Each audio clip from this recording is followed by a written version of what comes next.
Break के बाद कार्यक्रम में आप सभी का फिर से स्वागत है। 24,778 निफ्टी इस वक्त डेलो पे ट्रेड करता हुआ और आज ये पूरा का पूरा आई थिंक जो क्रैक है उसको ऑटो ने स्पॉन्सर किया है और ऑटो के क्रैक को स्पॉन्सर किया है बजाज ऑटो ने। बजाज ऑटो आपकी स्क्रीन पे आएगा वर्सेस हाई ऑफ 12,890। 30 सितंबर इसका हाई लगा था, आज 10,309। बात वो नहीं है, आज स्टॉक इस वक्त आपकी स्क्रीन पे करीब 11% नीचे है। देखिए नंबर्स आए बट नंबर्स पे क्या क्रिटिकल पार्ट था और आखिर कमेंट्री में ऐसी बात क्या कही गई, क्या कहा गया फेस्टिवल्स डिमांड को लेकर जो HDFC ये बजाज ऑटो इतना क्रैक हो रहा है। यतिन हमारे साथ मौजूद है। यतिन, एक एक करके समझाइए नंबर्स में क्या नेगेटिव था और कमेंट्री सबसे ज़्यादा अगर आप देखें तो बाजार इस वक्त इस पर नेगेटिवली रिएक्ट क्यों कर रहा है?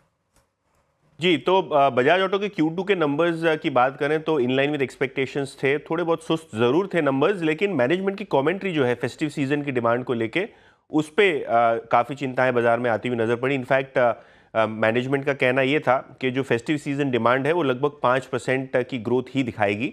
बाजार का अनुमान था कि 10 से 12% की टू व्हीलर ग्रोथ रहने वाली है फेस्टिव सीजन में, क्योंकि ऑन द ग्राउंड डिमांड ठीक ठाक लग रही थी।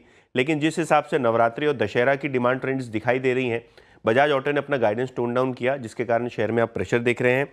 इसके अलावा अगर हम बात करें तो इलेक्ट्रिक व्हीकल सेगमेंट में कंपनी का प्रदर्शन अच्छा होगा।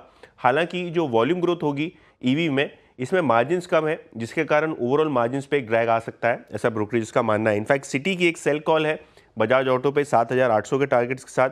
इनको लगता है कि ग्रॉस मार्जिन्स और एवरेज सेलिंग प्राइस में जो कमजोरी है उसके चलते नतीजे खराब हुए हैं।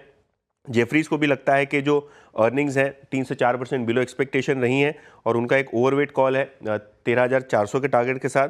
और मॉर्गन स्टैनली का भी ओवरवेट कॉल है। हालांकि उनको लगता है कि जो इंडस्ट्री एक्सपेक्टेशंस थी ग्रोथ को लेके, वहाँ थोड़े बहुत कंसर्न्स आते हुए नजर पड़ रहे हैं। जी, तो ये आपने हाउस व्यूज सुने, कमेंट्री सुनी और नंबर्स में कुछ पॉइंट्स में वीकनेस थी और साथ ही साथ जो फेस्टिवल डिमांड है वो काफ़ी कम, मतलब जहां एक्सपेक्टेशन 10 से 12% की थी वो हार्डली गिरा देंगे 5%। ये दिन बहुत बहुत शुक्रिया। प्रशांत, ऑटो में आपका इस वक्त का प्रेफर ट्रेड क्या होगा? अगर कोई शॉर्टिंग साइड में अभी भी लॉन्ग पुट ऑप्शन या फिर शॉर्ट का कोई विकल्प है ऑटो में नजर आ रहा है आपको? वीरू जी, यहाँ पे मारुति की जो 12,000 की पुट है वो एक्चुअली मैं ट्रैक कर रहा हूँ और मुझे लग रहा है ये करीबन 180-82 के आसपास ट्रेड कर रही है। इसी जोन में 175 के आसपास भी मिले तो ठीक है। स्टॉप लॉस होगा आज के लो के नीचे, यानी करीबन 100 के आसपास, 110 के नीचे भी रख सकते हो। यहाँ से मुझे लग रहा है कि मारुति का ब्रेकडाउन अगर सीवियर हो तो ये कंफर्टेबली 250, 275 तक के लेवल भी दिखा सकती है। सो मुझे लग रहा है कि मारुति में वीकनेस है जो प्रोनाउंस हो सकती है।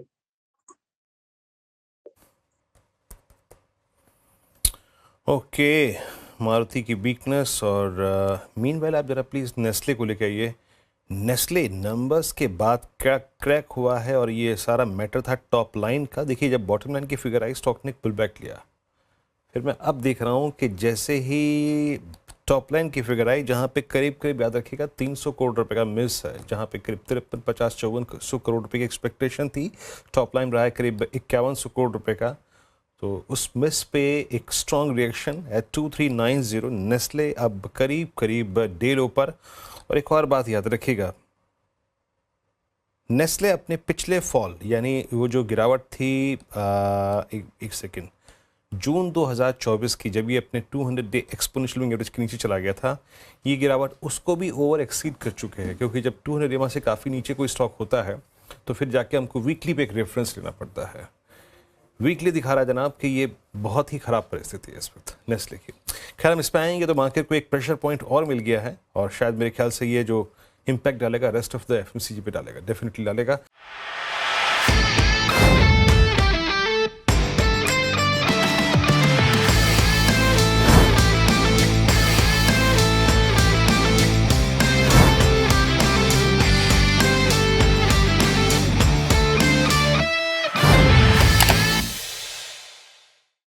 बता दें कि मनी कंट्रोल पर दिए गए विचार एक्सपर्ट्स के अपने निजी विचार होते हैं।